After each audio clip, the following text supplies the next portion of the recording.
right, perfect. Well, welcome everyone. Thank you so much for joining me again tonight. Tonight we will be visiting Beyond Basics. So last week we spoke about the basics of Medicare. And for those of you who didn't join us last week, we will do a little review in the beginning just to make sure that we're all on the same page. And then we'll dive into exploring some different coverage options. So again, just want to introduce myself to you. My name is Tara Salzberg. I am the owner of Care Compass, and I'm also the trusted partner of Weber Advisors. We are in the Weber Advisors building here tonight. I do have a location right upstairs. So most of my clients do like to come and see me in person. I tend to prefer that as well, but I will do phone calls and Zoom calls if my clients prefer. But we have an office here, again, right at 1644 Plank Road in Duncansville. And just a quick little disclaimer, this seminar is just for educational purposes. Any of the examples that I use are not representative of any particular plan or carrier. They are just specifically to give an idea of the concept that I'm talking about. So again, I am Tara, and then we all met my buddy Truman last week. This is Truman. He is the Medicare navigator, and he is my trusty sidekick. So we have a very small team, and we work very well together. He's my best buddy. So you will see him coming up, popping up throughout the presentation, asking some questions here and there. And at Care Compass, our mission is to empower Medicare-eligible individuals to make educated and informed decisions about their health care. Our mission is to help you find the best plan to meet your needs, budget, and lifestyle, so you can focus on your health, not your insurance. So again, when I see a client, I basically talk to them and kind of go through this whole intake so we can determine what the best plan is. But I don't just say, here's the plan that you should go into. I say, let's talk about your options, and then you are empowered and educated to make those decisions for yourself because you understand how this process works. And so that's how we operate at Care Compass, making sure that you are educated and informed in making your own healthcare decisions. So this seminar, we will review the Medicare basics. So we'll go through quickly just some of those main concepts that we talked about last week. And then we'll dive deeper and we'll explore Medigap plan options, pros and cons of Medigap plans, and also other considerations when determining if a Medigap plan is the right choice for you. We'll also learn how Medicare Advantage plans work, as well as the pros and cons of Medicare Advantage plans, and other considerations there as well. We'll talk a good amount about Part D prescription drug plans, how they currently operate and how they are changing. Prescription drug plans are going to be changing in a big way in 2025, and I just want to make sure that everybody is aware of how that change, or what that change is, and how that could possibly affect you. And then we will look at some programs that can help with reducing prescription costs as well. So let's review. Part A is our hospital coverage. Okay, so when we're thinking about Part A, Medicare Part A, let's think about inpatient coverage. So if we go into the hospital, for example, that's going to fall under Part A. If we're in the hospital and we have a procedure done and we end up in a skilled nursing facility, that also would fall under your Part A. So think about anything where you are an inpatient, that will fall under Part A. Hospice care also falls under Part A. Then we look at Part B. Part B is our medical coverage. So when we think about our medical coverage, think about anything else outside of A. So this would be outpatient. For example, when you go and see your physician or a specialist, that would fall under your Part B. If you go and have lab work, an x-ray, an outpatient procedure, things like that will fall under Medicare Part B. I'm going to skip over and I'm going to look at Part D here. So when you think of Part D, think of drug. Prescription drug coverage is your Part D. You may remember from Medicare Basics, there are two ways that you can get your prescription drug coverage. You can either get it from a standalone prescription drug plan, or you can get it from a Medicare Advantage plan where it is embedded into the Medicare Advantage plan. We're going to talk a lot more about that today, so don't worry too much about it. But Part D, think drug, prescription drug. And then Part C, I always like to say for last because it's the most confusing. Part C equals Medicare Advantage. Part C is Medicare Advantage plans. And Medicare Advantage, you'll see here, it kind of combines our A, B, and D all into this one nice little package for us. And then on top of it, sometimes you get some extras. And that's what that shoe represents. That represents a gym membership. Okay, so think of our Part C. It is Medicare Advantage, and it kind of takes A, B, and D and sometimes some extras and puts them all into this package for us. It's one nice plan that sort of incorporates all of those things for us. Now, I talked in Medicare Basics about how I think it's really important to understand fundamentally that original Medicare, when I say original Medicare, I am referring to Medicare Part A and Medicare Part B. They are what is referred to as original Medicare, okay? So this is something that's really important to understand. Original Medicare equals Part A and Part B. So hospital and medical coverage, that is original Medicare. And we'll talk more about that as we move into Medigap plans. And our Medicare Advantage plans, how that fundamentally why I think that's so important to understand that. Next, we have to talk about these big gaps. So when we're talking again about original Medicare is Part A, hospital, and Part B, right? So what happens is if we just have Part A and Part B, we are leaving ourselves open to a lot of potential costs. So we want to protect ourselves from these big gaps. If we only have original Medicare, then we're leaving ourselves open. We have to pay this Part A deductible. So as a review, if we go into the hospital, when we go into the hospital, we have to meet a deductible. A cost that you have that you must meet before your insurance picks anything else up. Okay? So if we go into the hospital, we automatically are out $1,632. We have to meet that deductible before our insurance kicks in. So let's say we go into the hospital and we have our Part A deductible, we meet that. Then we're in the hospital, let's say we're in there for 60 days, we're covered for that. So after our deductible, we have some coverage for those first 60 days. But after that, you'll notice 61 to 90, we're paying $408 a day. All right? After that, we're digging into our 60 lifetime reserve days. We have 60 of those in a lifetime. If we dig into those, we're now talking about $816 a day. Okay, so we meet that deductible, then we have to pay a co-insurance if we are in there for longer than 60 days. Now, I should note that most Medicare eligible people are probably in a hospital on average maybe 5 or 6 days. So typically, hopefully this isn't the case, but it still does leave you open if you had to be in there for a long extended period of time.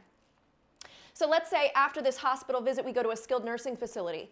If we're in there for days 1 to 20, we're okay. But beyond that, we start to pay that copay, $204 in that skilled nursing facility. So these are all gaps that are left if we just have original Medicare Parts A and Part B. Now, if we look at the medical side, the Part B side, these are our outpatient items, okay? So these are outpatient gaps that we need to try to figure out how we're gonna handle. We have a Part B deductible of $240. Again, a deductible has to be met before your insurance kicks in. Then we have the co-insurance. So let's say we go and we have surgery, or let's say we have an outpatient procedure, maybe a total knee replacement. If we only have Medicare Parts A and Part B, our insurance is going to cover 80%, but we're liable for 20%. That could be a big gap, a big cost for us, right? If we have lab work or if we have an x-ray, we would be liable for 20% of that cost if we only have original Medicare. And then our last one here that I point out is excess charges. Now again, to review, excess charges are charges that could potentially be charged by a physician to you. In Pennsylvania, they don't exist. They're not allowed in Pennsylvania, but in a lot of other states they are. So in Pennsylvania, we don't have to worry about this, but if you had to go maybe to a different state to receive care, or if you had to go out of state to a specialty facility or hospital, those excess charges could kick in.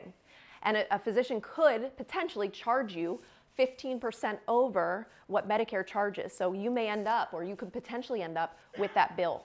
Okay? So these are the 6 gaps that I always like to look at when we're thinking about Medicare and original Medicare, only having original Medicare, how we want to make sure that we're protecting ourselves from these gaps. So we had, just real quick, a review of Mr. Jones. He was hospitalized and then admitted for a 5-day stay. Then he was released from the hospital, okay? 3 months later, he was readmitted to the hospital for a separate issue. He has a 3-day stay in the hospital, and then he went to a skilled nursing facility. He was discharged, received some other outpatient services, so he met his Part B deductible. Then he sees a specialist, okay? So the one thing that I neglected to mention on that previous slide for those of us who weren't here is when you go into a hospital, you have to pay that $1,632 deductible, okay? If you are then discharged and you go back into the hospital within 60 days, you're still in what we call that benefit period. So you are still covered under that initial stay. So that $1,632 that you paid, you're still covered under that deductible. But if you go outside of that, and let's say in Mr. Jones's case, he goes out 3 months and then he's readmitted, you have to pay that deductible again. It's a separate benefit period. So think about that, because you could potentially have several benefit periods throughout the year. If you go in, once, and then you're fine for 90 days, and then you go in again 90 days later, you're gonna have to pay that deductible again. So just something to think about, okay? And so we looked at how those charges can really stack up. For his first stay, he was in there, paid his deductible of $1,632, but then he went 3 months without an issue and he had to go back into the hospital, okay? Skilled nursing, the first 20 days he doesn't owe anything, so that's good, but then he was in there actually for 30 days, so he's accruing another $2,040 on top of that.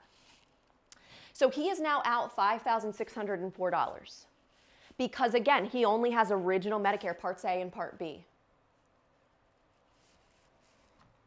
And so we're going to talk about how we can potentially protect ourselves against these major Medicare gaps that we have. So we're going to take a deep dive today into some Medigap and Medicare Advantage plans to look a little bit deeper at that. Caution, don't be like Mr. Jones, okay? We have to think ahead for things like that, make sure we protect ourselves. So there are 2 ways basically that we can reduce our liability once we go on Medicare, okay? So now we have Medicare Part A and Part B. As a reminder, Part A is our hospital, and generally most of us will get our hospital coverage premium free. We do not pay for that. If you worked for over 10 years, 40 quarters, then you get Part A premium free. You do not pay to have that each month. But as a reminder, Part B, we're paying for Part B. For most of us, we would be in the standard Part B category. So we're going to pay $174.70 a month. Okay, that's $174.70 to have Part B. Most of us. Now, if we're high income earners, that's a separate story. We may owe more than that. But generally, most of us will pay $174.70. So we now have our Part A and Part B lined up. Okay, we have that part figured out. Now we have to choose which way are we going to go. Are we going to go option 1, which is a Medigap plan, or are we going to go option 2, which is a Medicare Advantage plan? There's only 2 things that you can choose when you go on Medicare, and you have to, I really recommend that you choose one because of that example that we just talked about. So what we'll do first is we're going to talk about Medigap plans. Medigap is the same thing as a Medicare supplement. They are the same thing. I prefer to use the word Medigap because I like to think of the big gaps in coverage. And so for my mind, those things connect easier. We have big gaps in coverage. A Medigap plan is going to help us to plug those holes. It's going to help us to cover those gaps. Okay? So once we have Part A and Part B, we're going to keep original Medicare. We're going to keep A and B. And what we're going to do is we're going to take our premium and we're going to send it to the federal government. And then in turn, Medicare is going to take care of us when we have a procedure, or we go and get our lab work, or whatever we need for our health care. Medicare is going to help us with that, okay? But as we mentioned, there's going to be some big gaps in coverage. So we also need to add prescription drug plan to this. We need to have a standalone prescription drug plan. And then we can add a Medigap plan. And this Medigap plan will help to cover us and some of those large gaps that we just talked about.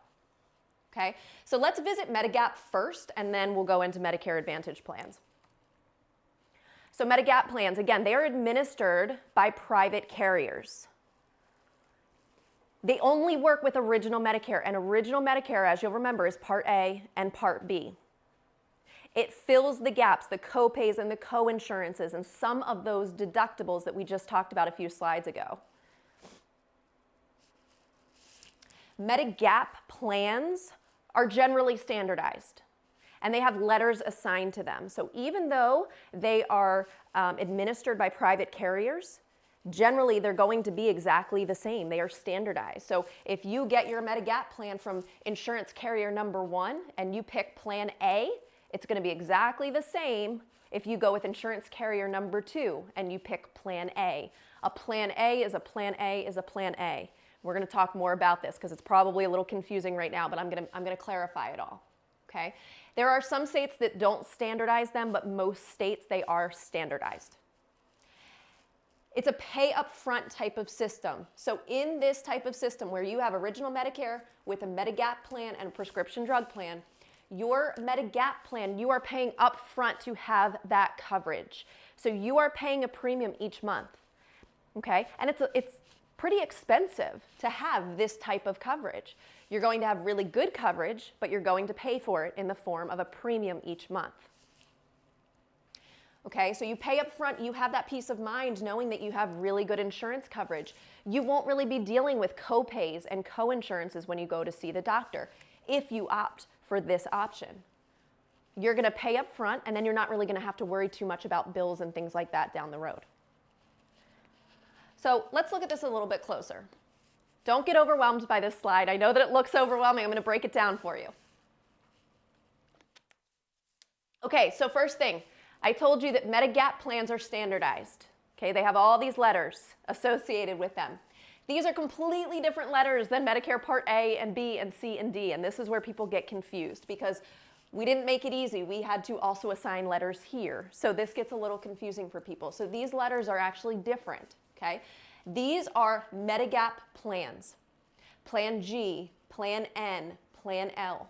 Now, as I just referenced, doesn't matter which insurance carrier you go through. If you go through insurance carrier 1 or insurance carrier 2, a Plan G is going to be a Plan G. A Plan N is going to be a Plan N. Plan L is going to be a Plan L. Okay, they're going to be standardized. And we'll loop back to this because you're probably wondering, well, how would I choose an insurance carrier if they're all the same, right? And there is a way. There are things that we want to look at when we're picking which carrier we're going to go with. So first thing I want you to do is just look over here at this side, and you'll notice it says Medicare, you have to be eligible before 2020 to get either of these plans. Okay? So a Plan F generally was a really good plan, kind of a Cadillac plan, because what you'll notice is it covers all of the gaps. It covers everything. So if we look over here, these are the gaps that we mentioned. These are the big ones that we need to worry about.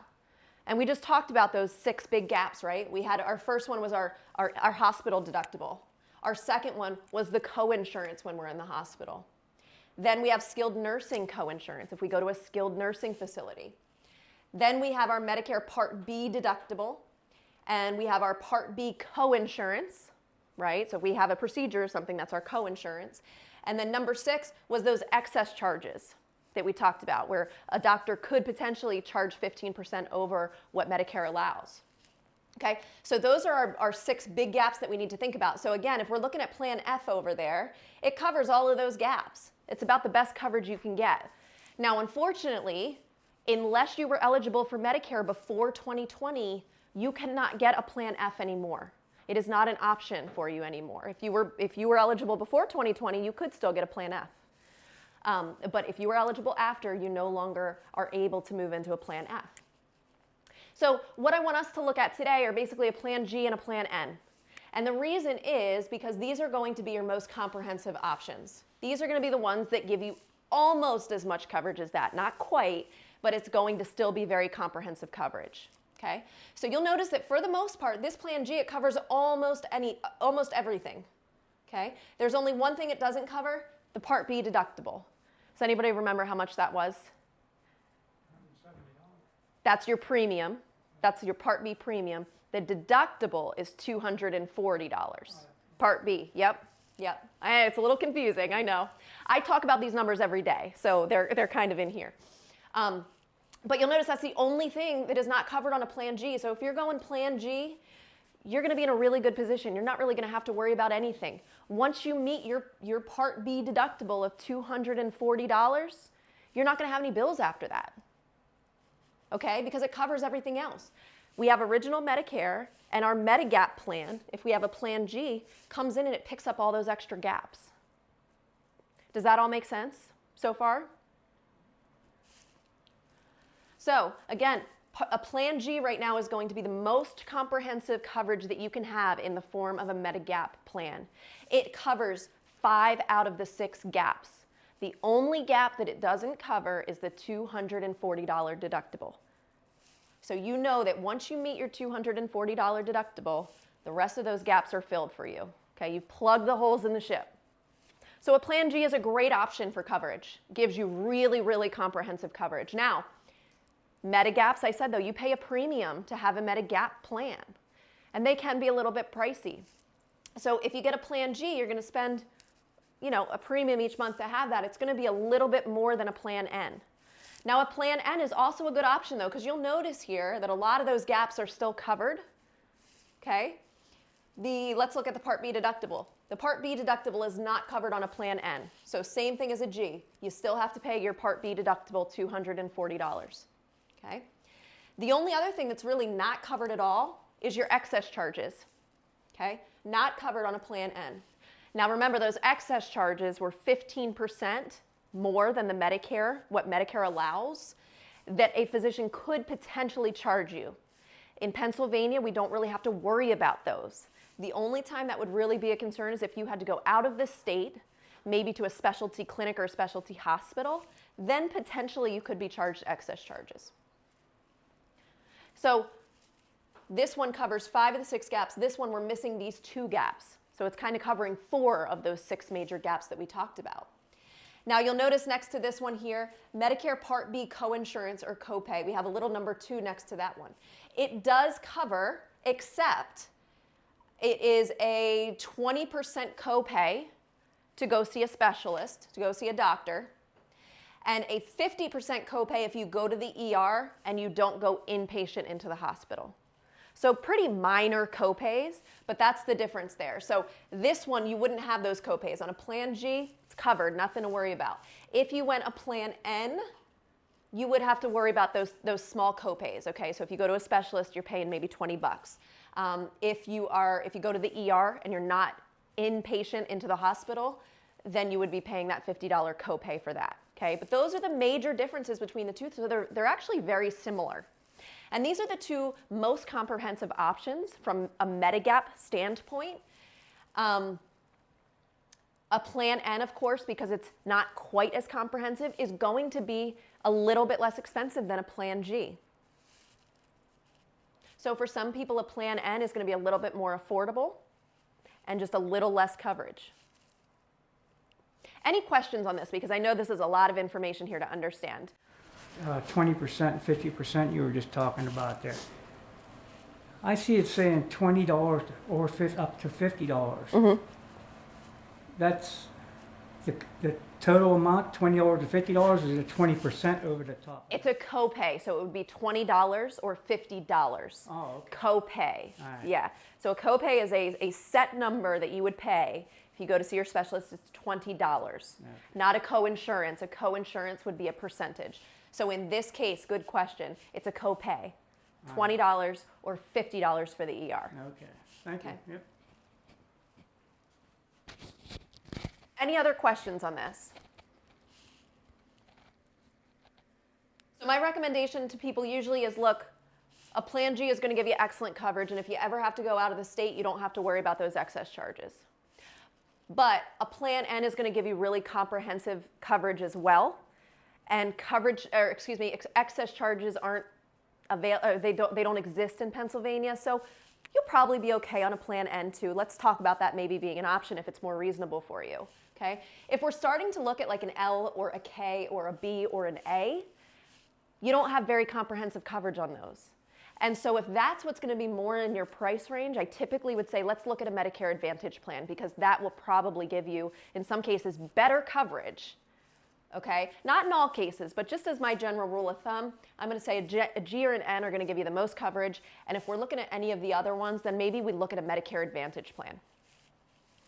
So this is just a quick example. So going back to Mr. Jones, he only had original Medicare, right? And he was out $5,604. I put up here just to give you an idea. If we did a Plan G, a Medigap Plan G, it covers all of those gaps except, as I mentioned, the Part B deductible. Right? So All that Mr. Jones would be out if he had a Medigap plan would be $240. All he had to do was meet his Part B deductible, and he was covered for everything else. So you can see it's really comprehensive coverage. Certainly better than $5,604, right? So let's talk about the pros and cons of Medigap plans. So as I've mentioned quite a few times already, comprehensive coverage, peace of mind, knowing I'm going to pay a premium to have this. I'm going to pay a good amount out of my pocket each month to have this coverage, but I know I have really good coverage. It's portable. It's not network-based. So you could theoretically go anywhere in the country where the physician accepts Medicare. They have to accept your Medigap plan. So I get, if I get a snowbird, for example, somebody lives in Florida for 6 months out of the year, I would say, let's look at a Medigap plan, because you can go to any doctors down there that accept Medicare. They have to take your Medigap plan as well. So it's portable. It can move with you. There's no network restrictions. There's no prior authorizations. You don't need to get approval. Okay? If it's covered by Medicare, your Medigap comes in and picks up the remainder. That's it. Very simple. It's fixed cost, so it's easy to budget. Okay? So if I know that my premium for my Medigap plan is, just throwing out a number, $120 a month, I know I have $120 coming out of my pocket. It's a fixed cost. It's a lifetime policy. So as long as I pay my premium each month, they can't cancel my plan. It's guaranteed renewable. Year after year, that policy will be there for me as long as I pay my premiums. They also, Medigap plans, some of them, the ones we discussed at least, will give you some foreign travel emergency coverage. They will give you some foreign travel emergency coverage. I think it's up to $50,000 in a lifetime. There are some caveats to that, which I won't really dive too much into, but that is one of the pros of a Medigap plan, is you have some of that coverage. Cons of a Medigap plan, again, high monthly premium. You're paying to have this plan. You're paying for that peace of mind. The premium does get higher as you age. So I have people that come in, sometimes they're into their 70s, and they come in and they're like, this premium is just getting too high. I pay over $200 a month to have this. Or a husband and a wife come in, and together we're paying over $400 a month. That's a lot of money, right? And so that premium will go up as you get older. A standalone prescription drug plan. We talked about in this Medigap scenario, you have to have prescription drug plan. You have to add that on. I like to consider this sort of a la carte. We have to add on prescription drug plan. Sometimes prescription drug plans can be expensive. And so that's one of the cons of these, is that you have to have that separate drug plan. And again, we'll talk at the end about how drug plans are changing, but they are expensive. Or they can be expensive, I should say. And so that's one of the cons, is that you have to have a standalone prescription drug plan.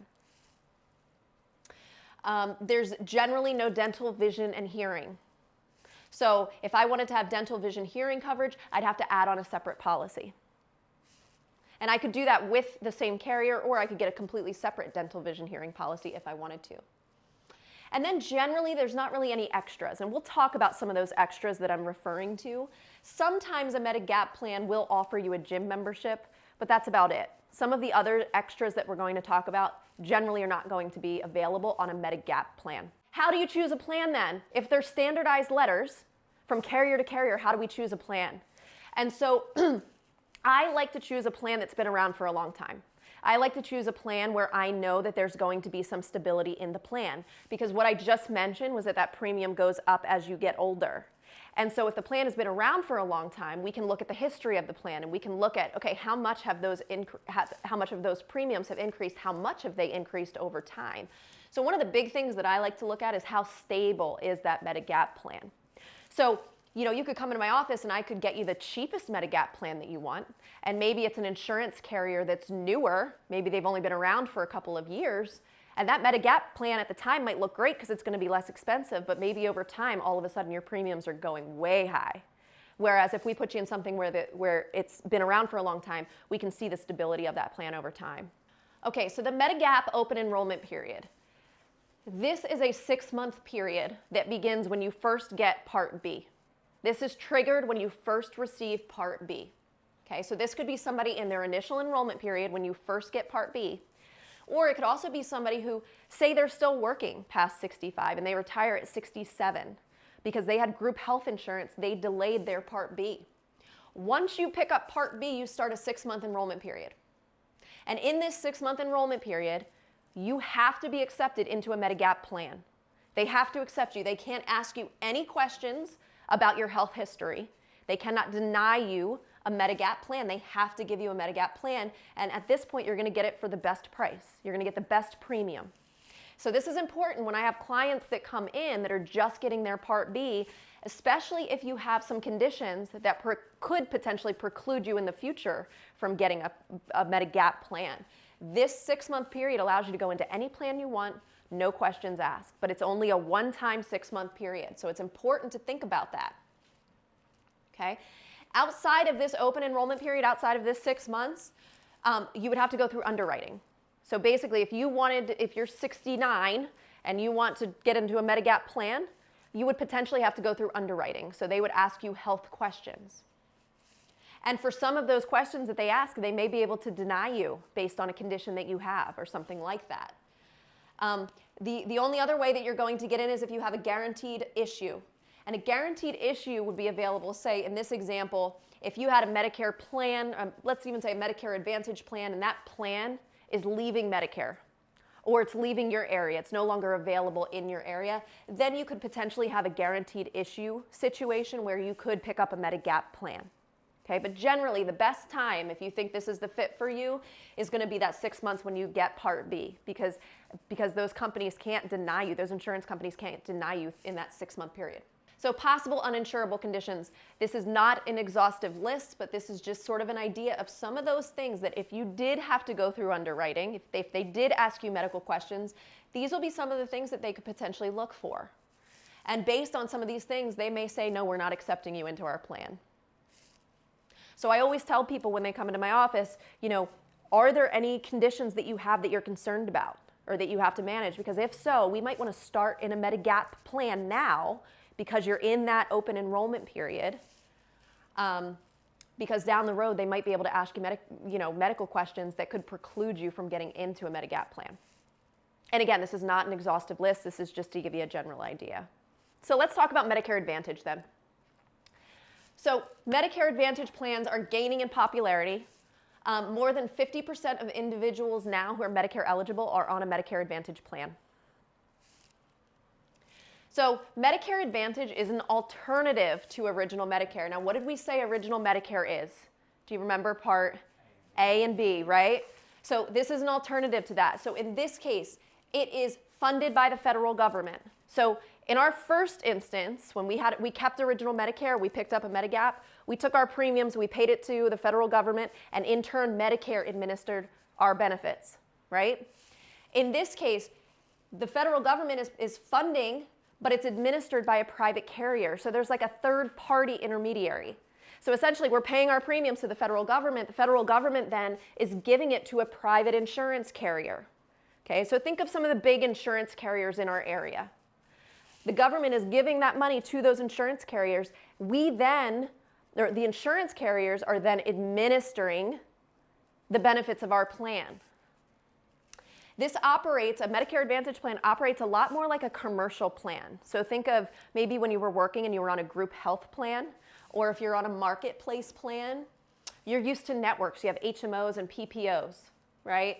And it's network-based, things like that. You're paying as you go. It's that pay-as-you-go system. You're paying a copay if you go to the doctor, things like that. So it operates a lot more like a commercial plan. What it does, as I've mentioned before, is it combines A, B, and in a lot of cases, it will also have Part D in there, sort of all in that nice little gift box that I showed you earlier. So everything is sort of included in that. It's less a la carte than what we just talked about with regard to Medigap. It's like one policy that has all of our stuff in it. And so that's what's really appealing about it, is that we don't have all these separate policies. We have one policy, and it sort of covers us for all of these different things that we might need. We already talked, I think, a bit about how it was network-based, and then this is more of a pay-as-you-go system. So again, we're talking about how it operates a little more like a commercial plan. If you go to the doctor, you'll pay a copay. Maybe my copay when I see a specialist is going to be $30. So I know every time I go to the specialist, I pay $30. If I go and I get lab work, maybe I pay $10. I go in, I pay $10. All right, so in our Medigap, our original Medicare and Medigap, when we were talking about that, we don't have those copays. Medicare Advantage plans, on the other hand, you have those copays. Okay, more like a commercial plan. So again, here's sort of that nice little gift box that I like to reference. All of our stuff here is in there for us. Now, Medicare Advantage plans can come in a couple of different forms. The two that I just want to point out are an MA or an MAPD. Medicare Advantage is MA. MAPD is Medicare Advantage with prescription drug coverage. So, a Medicare Advantage plan that does not have prescription drug coverage, that would maybe be for somebody who's a veteran. And maybe they get their prescription drugs elsewhere, like at the VA, for example. They wouldn't need the prescription drug coverage, so they may get a plan that's just a Medicare Advantage plan because they don't need the prescription part of it. But for a lot of us, we don't have that option. We don't have another place to get our prescription drugs. So we'll get it through an MAPD plan, which is a Medicare Advantage plan where the prescription drug benefit is built into, it's embedded in that plan. So we have our Part A coverage for when we go to the hospital or skilled nursing. Then we have some Part B coverage for our outpatient visits. Then we have that embedded prescription coverage that we talked about. And then we have some of these extras that we're going to get to. Dental and vision and hearing and things like that. Okay, so we talked about how Medicare Advantage plans are going to be network-based. So we have an HMO and we have a PPO. So let's start on the HMO side and just kind of take a look at that. So on an HMO, a health maintenance organization, an HMO, we can only go in-network. So we have to go to doctors that are in-network with our plan. So one of the first things that I do outside of looking for prescriptions is I'll ask somebody, what doctors do you go and see? Because if we're going to put you on an HMO, we want to make sure those doctors are in network with the HMO plan. Because it's no good to have a plan where you can't go to the doctors that you want to go to, right? So we want to make sure that they're in network, because if we go with an HMO, they have to be in network. Preferred provider organization, a PPO on the other hand, gives us some flexibility to go out of network. So generally it will be a little more expensive if we want to go out of network, but it allows us and affords us the flexibility to go out of network if we want to. So let's say, for example, on a PPO, if I were to stay in the plan's network, maybe I pay a $20 copay when I go see my doctor. And maybe if I wanted to go out of network to see a physician that was out of the network, maybe I pay $30 to go out of network. So it affords me the flexibility to go out of network. I might pay a little bit more, but I can at least do it. Over here, I can't go out of network at all on the HMO side. On an HMO, you're going to pay lower copays generally. And generally on a PPO, you're going to pay some higher copays. And not huge differences most of the time, they're relatively close, but generally speaking, in HMO you're going to pay some lower copays, and a PPO you're going to pay higher. So let's talk about this MOOP. MOOP is maximum out of pocket. And so all Medicare Advantage plans have a maximum out of pocket. They all have a MOOP. So maximum out of pocket is basically the number, it's a threshold that if something catastrophic were to happen, and all of a sudden you are accruing all of these very expensive medical bills, it's a protection. So let's just say, for example, on an HMO, let's say I have like a $6,000 MOOP.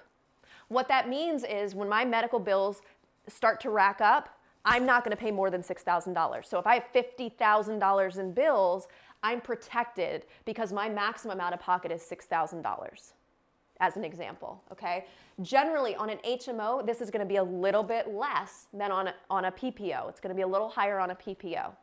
But that's something important to think about. Again, if something catastrophic were to happen, that's a protection for you on a Medicare Advantage plan. Now, that doesn't include any costs of like dental, vision, hearing, or your drugs or anything like that. That's just going to be like your medical coverage, okay?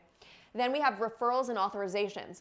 Over here on the HMO side, we will need a referral. If we go to a specialist, for example, we would need our PCP to refer us.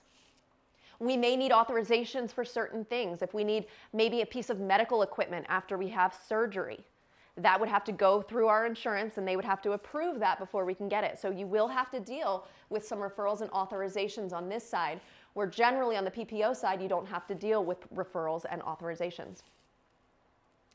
And then on the HMO side, you must choose a PCP. The reason being what we just talked about, this PCP sort of acts as like your gatekeeper. So they are the ones who are going to refer you if you have to go see a specialist. You'd have to go to your PCP first, who refers you to the specialist. So you must choose a PCP on an HMO. On a PPO, you can still go see your PCP, but it doesn't need to be assigned because generally you won't need to see them in order to go see a specialist. Some of my clients that come in and they don't travel a whole lot and they generally just have maybe 4 or 5 doctors in this area, they might be okay on an HMO because they're generally seeing all their doctors right here and all of their doctors are in network. But if I have somebody that does do a little bit of traveling, or maybe they go out of the county to get some of their services, maybe we put them on a PPO. Maybe they go out of state a decent amount and they need some flexibility to go out of network. That might be the opportunity that we would say maybe a PPO would be a better fit. So a lot of Medicare Advantage plans will offer some extras. Okay, and this is what people like about them. Again, it kind of gives us all of these things in one nice little one plan, in that box. So we'll generally get some dental coverage on a Medicare Advantage plan. A lot of times we'll get our routine exams and our x-rays and things like that, and then we'll have some comprehensive coverage too. If we need maybe a crown or an implant or something like that, we might have some coverage for that. Vision coverage, routine exams, sometimes we'll have an allowance for glasses or contacts. Hearing, routine exams. Now, if you'll remember, I said during Medicare Basics that routine hearing exams are not covered under Original Medicare, right? On Medicare Advantage plans, a lot of times you can get those, okay? Original Medicare will only pay for diagnostic hearing testing. So testing to show that there's an issue that you may need treatment for. They will not pay just for routine exams. Some Medicare Advantage plans will offer gym memberships. Some will offer a payment card that you can actually use to pay for copays and coinsurances and things like that. Some will offer over-the-counter. Over-the-counter, think of things you can get at a pharmacy. So supplements, vitamins, Band-Aids, gauze, anything you'd find in your medicine cabinet at home, that would fall under that over-the-counter. And some plans will give you an allowance that you can use for those types of items. And so here's an example, okay? And again, this is example only. It is not representative of a true plan or a carrier. It is just for demonstration purposes. So we talked about if you only had Original Medicare on this example, and then we talked about if you had Plan G on this example. And I want to show you what it would look like in this particular instance. And let's remember that this guy had really bad luck, okay? So this is not the normal situation or something that's going to happen often. He had some really bad luck.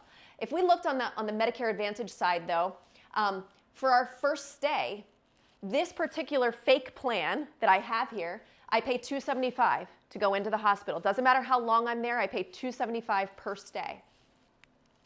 The second time I go in, I pay it again because I go back in, right? Skilled nursing on this particular fake plan, $0. And then skilled nursing, when I get past day 21, I pay $175 per day. So I'm out $1,750 there. Then my Part B deductible, okay? There really isn't one on my plan, so I don't have a deductible here. And then my specialist visit, well, I have a copay on my Medicare Advantage plan. I pay $25 when I go see a specialist, okay? So when we look at that, we end up with $2,325. Well, that is certainly a lot better than this, right? It's definitely better than that. It's not as good as this, but it's definitely better than that. And so the thing with this too is that on a Medicare Advantage plan, one of the really, really appealing things about them is that they're very low cost up front. So what we have to remember about these two, even though they look massively different down here, is that on a Medicare Advantage plan, I might not pay each month to have a premium. I might pay $0, or I might pay a really small premium to have that Medicare Advantage plan. Here, even though this number looks great, remember I'm also paying a lot of money to have that plan, right? So I'm paying a lot of money each month to actually have that plan. So when you look at it that way, they're probably a little bit closer than they appear there. So I like to think of a Medigap plan as sort of covering, plugging the holes. A Medicare Advantage plan can really lessen those gaps. So it doesn't cover them necessarily completely. Sometimes maybe it will. In my fake example here, it doesn't cover them completely, but it certainly is better than this alternative of only having Original Medicare. So the pros of a Medicare Advantage plan, I just mentioned this, $0 to a very low monthly premium. So there's lots of really good plans out there, and I don't pay for them to have them each month. Again, we talked about that embedded prescription drug cost. So a lot of Medicare Advantage plans will have drug coverage built in. And in some cases, in a lot of cases, the drug coverage is actually better than it is on a standalone prescription drug plan. Because remember how it's funded. It's funded by the federal government, so they have a little bit more leeway, okay, with that. So sometimes the embedded drug plan is actually better than a standalone policy. Again, the pros, we get some dental, vision, hearing, sometimes a gym membership, out over the counter, cards to pay expenses. So we get a lot of those really nice extras. We have the maximum out-of-pocket protection. So if something happens to us, we have a threshold where we know that our medical expenses that we're paying can't go above that threshold. We can adjust our plan annually. And during the annual enrollment period, which we talked about during basics, October 15th to December 7th, we can look at our health conditions and if anything changed, and we can also look at the plans for next year. Okay, so we can adjust our plan each year. We can say, oh, this plan is no longer meeting my needs, right? Maybe it's time to look at something else. Let's look at a different Medicare Advantage plan. The other pro is that you can pair this with what is called a hospital indemnity plan, and we'll talk very briefly about that in a few slides. So it's something that you can get along with a Medicare Advantage plan where you can sort of plug the holes that are left with your Medicare Advantage plan. So the cons of a Medicare Advantage plan, networks, right? It's network-based. So you have HMOs and you have PPOs. On the Medigap side, you don't have to worry about that. You can go to any doctor that accepts Medicare. Here you are working with networks. So you have to be cognizant of, are my doctors in network? Will I be able to go to see the physicians that I want to see? We have to think about that more if we're looking at a Medicare Advantage plan. On HMOs particularly, there will be prior authorizations. So for certain services that we need, we may need to get an approval through our insurance company for that. They are a little bit harder to budget because there's variable costs. We don't know exactly what we're going to need, right? And so if we're paying co-pays and co-insurances as we go, we don't know exactly what we're going to utilize that year. So it's not quite as easy as saying, okay, I'm going to pay this much this month because we don't know exactly what benefits we're going to use. Generally, there's not going to be any foreign travel, only in very, very rare cases. And basically a Medicare Advantage will follow what Medicare does when it comes to foreign travel, which I can tell you is not very much. Okay, so not a lot of foreign travel coverage. Okay, the Medicare Advantage open enrollment period. So you actually have two of these, and we talked about this first one, well, actually the second one that I have it listed here, but January 1st to March 31st each year. That's the Medicare Advantage open enrollment period. So this is a period if you are on a Medicare Advantage plan. If you are currently on a Medicare Advantage plan, January 1st to March 31st, we are still in this enrollment period, you could potentially switch to another Medicare Advantage plan. You could also drop your Medicare Advantage plan if you decided that you wanted to go back to original Medicare and get a standalone prescription drug plan. So this open enrollment period is only for people on Medicare Advantage plans. Now you do get one open enrollment period new as well. And this is tied to when you are first eligible for Part A and Part B. So let's say that upon turning 65, I get my A and B and I go into a Medicare Advantage plan. I have 3 months that I could potentially change my mind. I'm in that open enrollment period, my individual open enrollment period. Okay, so that's only for those of us who are just getting on. But everybody else, you know, if you are on a Medicare Advantage plan, then each year, January 1st to March 31st, you have an opportunity to make that one-time switch. Hospital indemnity plans, like I said, I'll just talk about this very quickly. So a hospital indemnity plan can help plug some of those holes that we talked about in a Medicare Advantage plan. So where we had to pay $275 each time we went into the hospital, and then we had a skilled nursing co-payment, co-insurance, this could potentially help us to plug those holes. And so it's very reasonable, it's very affordable.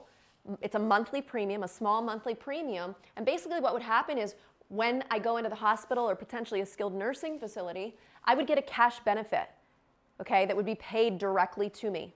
It is cash, goes right to me, and I can use that benefit for anything that I want. So I could use it to help cover my hospital bills or my skilled nursing bills.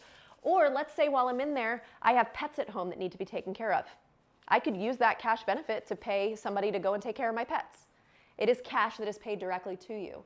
And so sometimes with a client who comes in that wants a Medicare Advantage plan, I'll say, okay, you know, this is what it would be if you went into the hospital and a skilled nursing facility. I always say, do you feel like you could pay that tomorrow if this happened to you? If the answer is yes, then don't worry about this. But if the answer is no, then I'd say maybe we get you a hospital indemnity plan where you could have some cash coming in if this happens to you. Okay? So this guy is very happy because he had a hospital indemnity plan. Look how happy he is.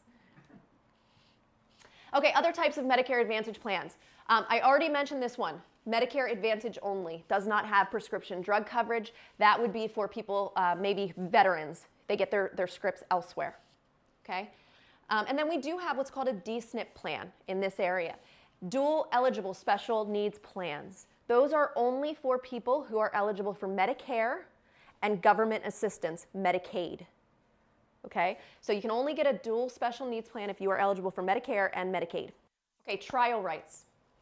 So let's think about this for a second. We talked about those Medigap plans, and when we first go into a Medigap plan, let's say we choose a Medigap plan when we first turn 65. And then down the road, that Medigap plan is becoming a little bit expensive. And so we have a one-time trial right where we can say, okay, I want to try a Medicare Advantage plan. It's like dipping our toe in. Like, we're not quite sure if we want to do it. We want to try it. This gives us the opportunity to do that. So we've picked a Medigap to begin with. We can try a Medicare Advantage plan. And if we don't like it or we want to go back, we can do that within the year. We can rejoin. We have a guaranteed issue right. We can rejoin that same Medigap plan that we were in. Okay, so if you're on Medigap right now and you haven't used this and you're thinking, oh, maybe I could try, I want to try Medicare Advantage, you have a one-time trial right. Okay, the other trial right is actually related to Medicare Advantage. So if you went on a Medicare Advantage when you were first eligible, so this is when you turned 65, when you were first eligible, within that first year, you can decide to switch back to original Medicare. So your Part A and your Part B and your Medicare Advantage plan all have to have the same effective date. Okay, because again, this would be when you were first eligible. So let's say I'm first eligible, my Part A and my Part B are going to be effective April 1st, and I also have my Medicare Advantage plan April 1st. Okay, they're all the same date. I could potentially, if that was the case and I joined when I was first eligible, within that first year, I could switch back to original Medicare. Okay, and maybe pick up a Medigap policy. In that case, I could pick up any policy that I want. Medigap versus Medicare Advantage. Medicare Supplement, again, same thing as Medigap. I'm just trying to be consistent. So what's my budget? Am I healthy? Do I have any chronic conditions I need to be concerned about? Am I okay paying copays and coinsurances? Do I travel and need portability of my plan? What prescriptions am I taking? Are they covered? What doctors do I see? How often do I go? Do I want an HMO or a PPO, or do I just want to not deal with networks at all? Do I anticipate having an upcoming surgery, physical therapy, occupational therapy, durable medical equipment? Will I use extra benefits? Will I use dental, vision, hearing, a gym membership, things like that? Will I use any of that? Or will I just have it and not use it? Okay, so those are things you need to consider. There's a lot of considerations here when you're talking about, picking plans. And so who can help you with that is an independent broker. An independent broker who specializes in Medicare, which of course is what I do. And so one of the major benefits is that there is no cost to using my service, okay? I would sit here and do this with you one-on-one. We'd go right through this exact process. We'd ask these questions and find out the answers so that we can determine what would make sense for you. I am contracted with multiple insurance plans, so you could try to rip your hair out and go call all of the individual carriers and learn about each of their individual plans, or you could come to somebody like me and I can tell you, these are the plans that are probably going to be a good option. Let's look at a few of these options, okay? Somebody that has local knowledge in this space, knows the pros and the cons and the networks and things like that in our area. And then someone who's going to be here for ongoing support. So as you have questions that come up with your insurance, hopefully you have somebody that can help you with that. And so, of course, I am located right in this building, and you would have access to me, when you need me, when you have questions. To review, Part D, think drug. D equals drug. Prescription drug coverage program offered by private insurance companies. Now, again, there's two ways that you can get your prescription drug coverage. You can get it in a standalone form. So that would be if we're going to get original Medicare and a Medigap plan, then we'd have our standalone prescription drug plan. And the other way to get prescription drug plan is if it's embedded into a Medicare Advantage plan, right? So standalone, or a Medicare Advantage plan that has prescription drug embedded in it. Okay? There will be a formulary on the prescription drug plan. So on that standalone plan or on that Medicare Advantage plan, there's going to be a formulary, and that formulary is going to tell us what prescription drugs are covered under that plan. And it'll include brand name and generic drugs. And then on that formulary, there's going to be drug tiers. And depending on where my particular medications fall on those tiers, whether it's a 1 or a 2 or a 3 or a 4 or a 5, I will pay a certain copay that goes along with that. So in a lot of cases, you know, if I have a tier 1 or a tier 2 drug, those are going to be pretty inexpensive. So I might not pay anything for them, or I might pay a really low cost for those. But if I have medications that are on those higher tiers, if they're a tier 3 or a tier 4, etc., I might pay a higher copay for those drugs. Okay, so we talked about this donut hole last time. So let's just kind of go through it one more time, and I want to use an actual example so you can see how this works. Okay, because this is where the change is happening. So, unlike a commercial plan or a marketplace plan, where you go and you fill your prescription, you pay a copay each time you go, right? Let's say it's $15. I fill my prescription in January, I go back in April, and it's $15 again. I go back in July, it's still $15. So for the most part, generally on a plan like that, you're going to pay the same amount throughout the year. It is not that way with Medicare, because it has to be more confusing, right? We have 4 very distinct stages in Part D, in our prescription drugs when it comes to Medicare. So our first stage is our deductible stage. There's only one payer in the deductible stage, and it's me as the enrollee. Have to meet the deductible before my insurance helps me at all. Okay? So right now in 2024, this number is $545. So I would have to meet that $545 deductible before my prescription drug plan helps me at all. Okay? Once I meet this, then I move to what's called the initial coverage stage. And in the initial coverage stage, now it's going to be me who pays, but also my prescription drug plan. They're going to help me pay in this stage. Okay? And we'll go back to these numbers on the bottom in a second. But basically, once the retail cost of my drug, so what I'm paying and what my prescription drug plan are paying, once the retail cost reaches $5,030, that's what gets us into the donut hole. Okay, so once we meet $5,030, we end up in that donut hole that everybody talks about. That's how we get there. When the retail cost of our drugs reaches $5,030, that's what pushes us into the donut hole. Now, once we're in the donut hole, then we're paying as enrollees, and then our Part D prescription drug plan is paying, and then there's one more payer, and that's the manufacturer. And so the manufacturer actually gives us a discount on our prescription drugs. They are required to give us a discount on those prescription drugs. So when the true out-of-pocket costs, when my deductible and my copays are all factored in, and then this manufacturer's discount is factored in, when all of those things are factored in and they reach $8,000, that's when we get out of the donut hole and we end up in the catastrophic phase. Okay? So if we get in the donut hole, we want to get in and out as quickly as possible. And here's why. Let's use an example of a drug that's, say, $600. So let's say every time I go to the pharmacy, it's a $600 fill. So in this initial stage, in January, I go and I fill this, and I'm going to meet my deductible of $545, right? So let's say after that, we've met the deductible, we then move into the initial coverage stage. And so in this stage, I'm either paying up to 25%, or more often, I'm going to pay a copay. Most insurance companies, in this stage, it's going to be a copay. So for sake of this example, let's say I'm paying a pretty reasonable copay of $45 for that $600 drug. My Part D plan is going to pay $555. They're going to pay the remainder of that. Okay? And so once the retail cost of those drugs reaches $5,030, then we're in the donut hole. And so now what you'll notice is I went from here paying $545 at the beginning of the year. Then when I'm in the initial coverage stage, I pay $45. Now that I'm in the coverage gap, now I'm paying $150 because I'm in the donut hole. And in the donut hole, the enrollee pays 25%. That's why we don't really want to be there. Okay? My Part D prescription drug plan helps me a little bit, and then the manufacturer discount helps me a lot. That manufacturer discount is sort of like a credit. So think of it as being a credit towards, it's almost as if I paid it. It's a credit.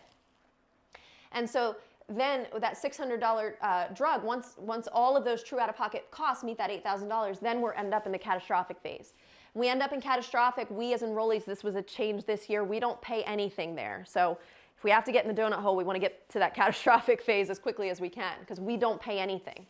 And then you'll notice the Part D prescription drug plan will pay 20%, and then finally Medicare comes in and they'll pick up the other 80%. And so the reason I show you this is because this is why our costs can fluctuate throughout the year. People don't understand when they come in, they're like, I don't know, I pay this sometimes and I pay this. Well, this is why. You're in a different stage, and it depends which stage you are in. Now, as a quick note, only about 10% of people actually make it to that donut hole, and only about 1% go beyond that into the catastrophic phase. Is that per year or per lifetime? This is per year. Per year. Yeah, this is per year. Yep. So you could theoretically, you could end up in the donut hole, depending on your medications. Let's say you end up in the donut hole in September. You don't get out of the donut hole. So you pay 25% of your medications for September, October, November, December. January 1st comes around and this all starts over again. Yeah. So yeah, it's yearly. Now these things are changing, so that's why I wanted to talk about this. I wanted to show you this because this is how this currently operates, but this is going to change. Okay? Any other question? You good? Okay. So let's look at how these stages are going to change a little bit. So when we're looking at 2024, this is what we just looked at. Okay? We pay deductible. That's us in orange, enrollees. We pay 25% or a lot of times a copay. In that example I gave you, it was a $45 copay. Then when we hit that donut hole, we're paying 25%. We don't want to be there. But once we get to the catastrophic phase, you'll notice we don't pay anything now, okay, as it currently is. So there are reforms that are happening right now to try to ease the cost of prescription drugs for us. And so in 2025, the big thing you're going to notice is that there is no coverage gap. There is no donut hole anymore. Okay? So we don't have the numbers for 2025 yet to know what our deductible stage is and what the retail, the number that gets us to each stage. We don't have those numbers yet, but it's going to operate in the same way. So our deductible will have to meet that. We pay 100% in the deductible stage. And then once we get out of the deductible, it's 25%. Not much different than here, okay, right? It's going to be 25%. Maybe it'll be a copay. We just don't know. And then our prescription drug plan is going to pay 65% in that stage. Okay? They paid a little more last time.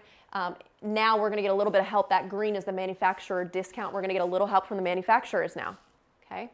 But the big difference, and here's what I want you to recognize, is that in 2025, our prescription drug plans are now covering 60% of our costs. Up here, they're covering 20% of our costs, okay? So 60% of the costs, Medicare is now covering 20%, and the manufacturer is covering 20%. So the big thing to note here is that these prescription drug plans are taking much more of the burden now of having to cover our prescriptions for us, right? And so in turn, we're gonna have some changes, right? So again, donut hole is eliminated. There's going to be a $2,000 cap on our prescription. So that's good. So we know our prescription costs can't be more than $2,000. Now that doesn't include our premium. We might have to pay a premium for our drug plan, but our prescriptions themselves will not be more than $2,000. I'm going to get back to this one here. So what does this mean though, all of these changes? So these are guesses. These are our best guesses, but I'm going to assume that because the prescription drug plans are now having to pay much more of our costs, our premiums are probably going to go up. We already saw that happening this year.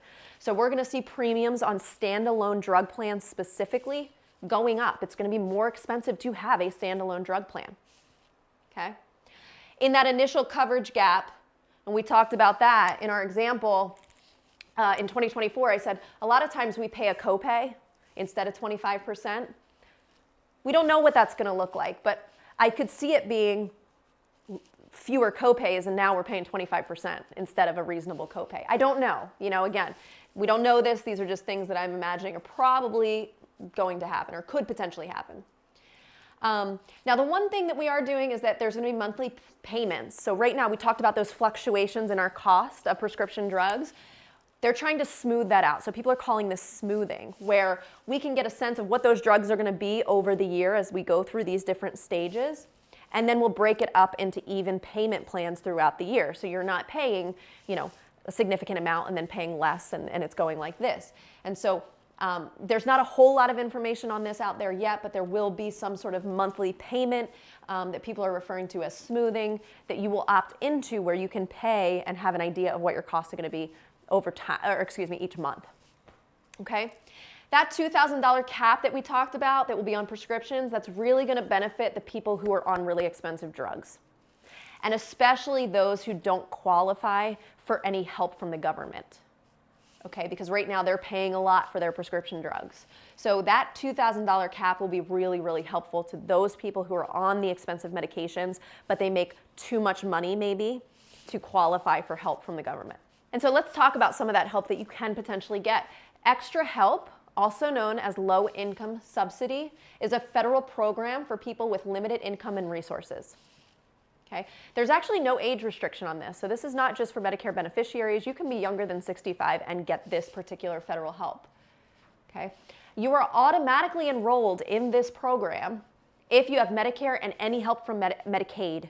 So even if you only have help with your Part B premium, Medicaid helps you with that. If you have any help from Medicaid at all, you are automatically enrolled into this federal program. If you are not automatically enrolled, then you have to apply for it, and it's based on income and resources. If you qualify for this program, you're paying nothing in premium this year, nothing in deductible this year. And then the cost of your medications can be no more than $4.50 for a generic and $11.50 for a brand. So you can see how that can be huge cost savings for people, right? And so these down here are the numbers. We have our income limit. This would be the monthly limit if you're single or if you're married. And then over there we have our resource limit. So resource limit is going to be, or things to consider when you're trying to figure out maybe if you qualify here, would be things like savings accounts, bank accounts, bonds, retirement accounts, things like that would be resources.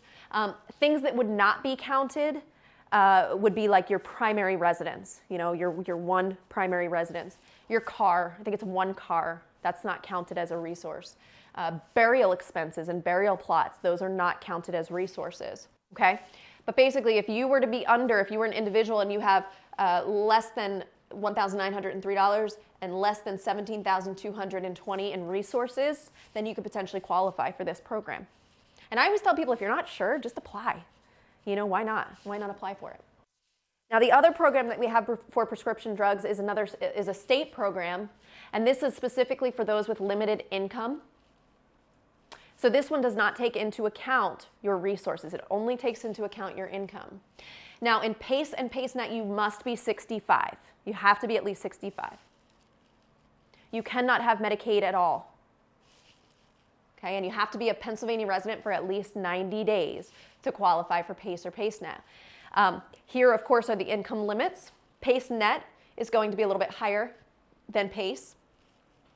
If you qualify for PACE, you pay no more than $6 on your generics and no more than $9 on your brand name drugs.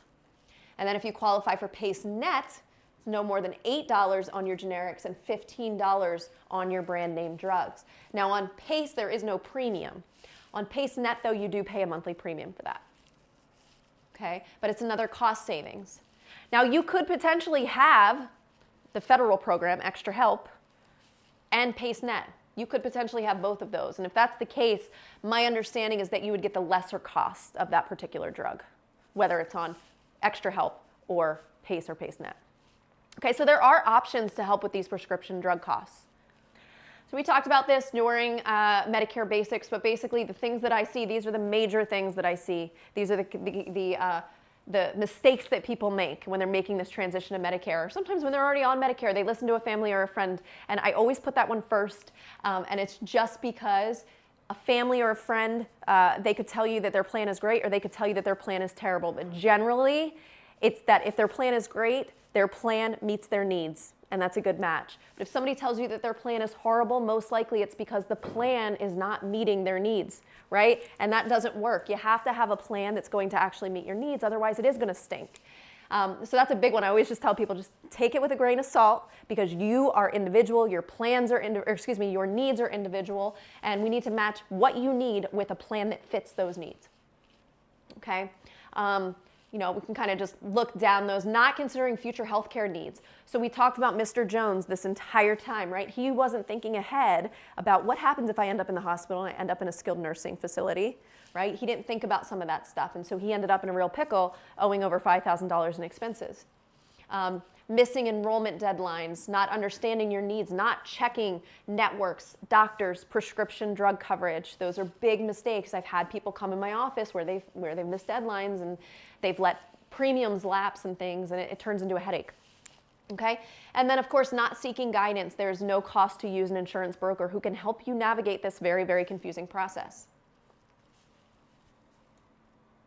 And so at Care Compass, our services include Medicare education, just like we're doing tonight, plan education and comparisons, looking at what might be a good fit for you and helping you navigate that process, prescription drug coverage, looking at your drugs and seeing how these changes could possibly affect you, helping you enroll into a plan, looking at your plan annually with you to see if it's still a good fit or if we need to change anything. And then, of course, ongoing support and service. Also, I am here locally for you if you need my assistance throughout the year.